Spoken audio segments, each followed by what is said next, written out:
For 2 centuries, American power was guaranteed by a simple, audacious declaration, a line drawn around an entire hemisphere. In 1823, President James Monroe issued his famous doctrine, a warning to the old empires of Europe that the Americas were no longer their playground. It was the birth certificate of the American empire. It declared, in no uncertain terms, "This is our backyard." For 200 years, that doctrine has been the bedrock of U.S. foreign policy. But today, the Monroe Doctrine is dead. And it wasn't killed by a rival army. It was killed by a series of self-inflicted wounds, by a fatal misunderstanding of history. While America was busy building walls, its greatest rival was quietly building bridges. And now, a new superpower is establishing a sphere of influence, not in some distant land, but right on America's southern border. This is the story of how America lost Mexico. The images are subtle, but the message is clear. Mexico's new president, Claudia Sheinbaum, is seen not just meeting with American officials, but warmly shaking hands with Xi Jinping.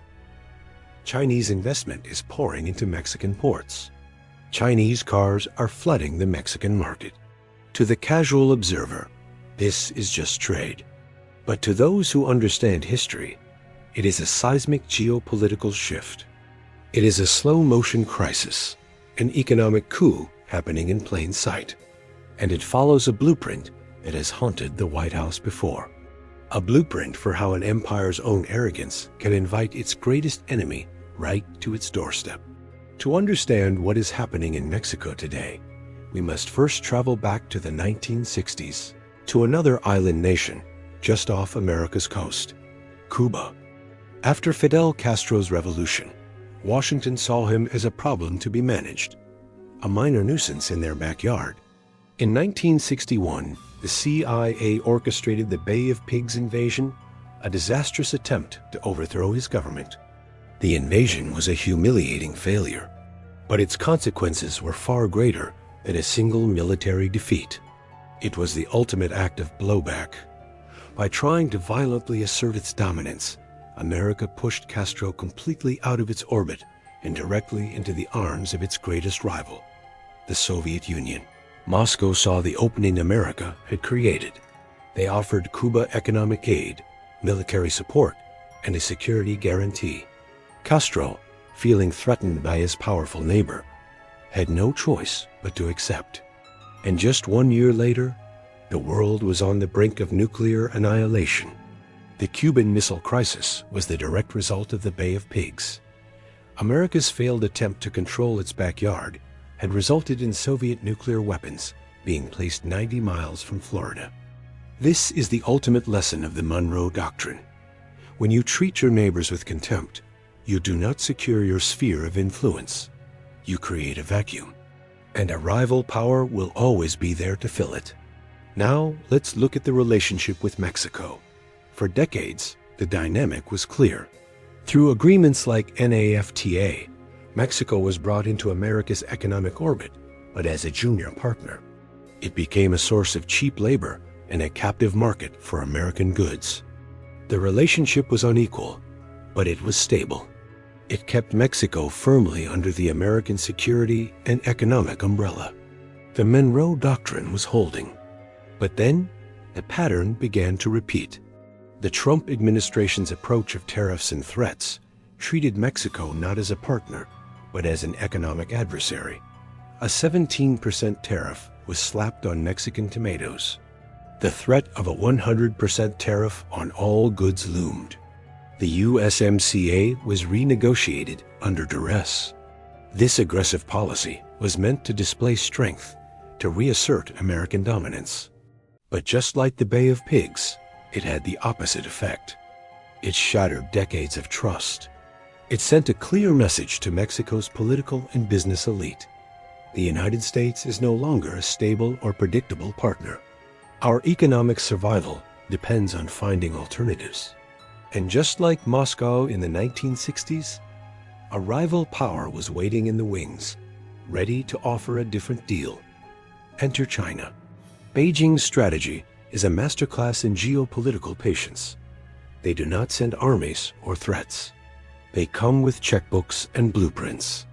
While America was talking about building walls, China was offering to build ports, railways, and industrial parks. Unlike loans from the IMF or the World Bank, Chinese investments do not come with demands for political reform or structural adjustments. They come with one simple, pragmatic goal: mutual economic benefit that is designed to create long-term strategic dependence. The scale of this offensive is staggering. Chinese companies are investing billions to modernize Mexico's Pacific coast ports, creating a direct entry point for Asian goods into North America. And then there is the crown jewel, the Trans-Isthmus Corridor. This massive infrastructure project, a 300-kilometer railway connecting the Pacific Ocean to the Gulf of Mexico, is being built with significant Chinese involvement. This is not just a railway. It is a strategic dagger aimed at the heart of American logistical power. It is a Chinese Panama Canal, a route that will allow goods to bypass the U.S.-controlled canal and flow directly into the American heartland from the south. Control over flows means control over political decisions. And the investment doesn't stop at infrastructure. China understands that the future will be defined by technology and resources. In return for its cooperation, Beijing is offering Mexico access to two things it desperately needs. First, rare earth metals. These are the critical minerals needed for everything from electric vehicles to defense systems. China dominates the global supply, and it is using that dominance as a powerful bargaining chip. Second, technology. As Washington has tried to block companies like Huawei, China is ensuring its technology finds a home in Mexico's expanding digital infrastructure. From telecommunications to robotics, the contrast could not be more stark. America offers threats and tariffs. China offers ports, high-speed rail, and the building blocks of a 21st century economy. For Mexico's government, this is a moment of pragmatic sovereignty. For the first time in a century, they have a choice. They no longer have to accept Washington's terms. They can balance the two superpowers against each other. President Sheinbaum's presence at BRICS summits is not just symbolic. It is a clear declaration that Mexico is aligning itself with a new, de-dollarizing world. It is choosing to be a key hub in a new global supply chain, one that is not centered on the United States. American analysts are now calling this the silent loss of an ally. But it is not silent. The signs are everywhere. For decades, the U.S. dominated Mexico's auto market.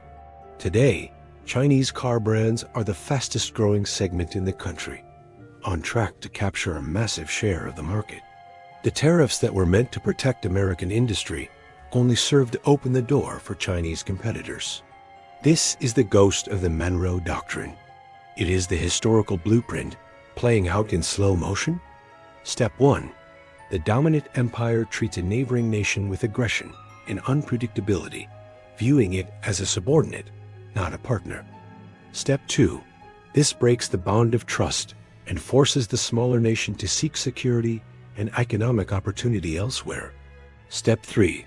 The rival superpower steps into the vacuum, offering a long-term vision of partnership and mutual benefit, creating a web of strategic and economic interdependence. The result is that the empire's own backyard becomes a foothold for its greatest adversary. Washington sees this happening. They are trying to react, but they are playing checkers while Beijing is playing chess. The U.S. offers stimulus plans and credit lines, more paper money to try and keep Mexico in its orbit. China offers to build real things. They are embedding themselves in the physical geography of the nation, in the steel of its railways and the concrete of its ports. This is generational influence. What is happening in Mexico is a microcosm of the global shift away from a unipolar, dollar-centric world to a multipolar reality. The United States, weakened by its own debt and currency debasement, no longer has the economic gravity to hold its own system together through loyalty alone. It has resorted to coercion, and coercion always creates blowback. The fall of an empire begins not at its farthest frontiers, but at its very doorstep. It begins when it loses the respect and trust of its closest neighbors. The Monroe Doctrine was a declaration of power, but its silent annex was that America had to be a worthy and reliable leader for the hemisphere. By choosing tariffs over trade and threats over partnership, the United States has failed that test. It created a vacuum, and China, the rising empire, is filling it. A new economic reality is emerging in North America, and the United States will no longer be the only one writing the rules. The ghost of Monroe has returned, and it carries a stark warning. The same arrogance that led to the Cuban Missile Crisis is now ceding the future of the continent to a new superpower. And this time, there may be no turning back. If you are ready to continue decoding the financial myths that shape our world, subscribe to Economythics and click the notification bell.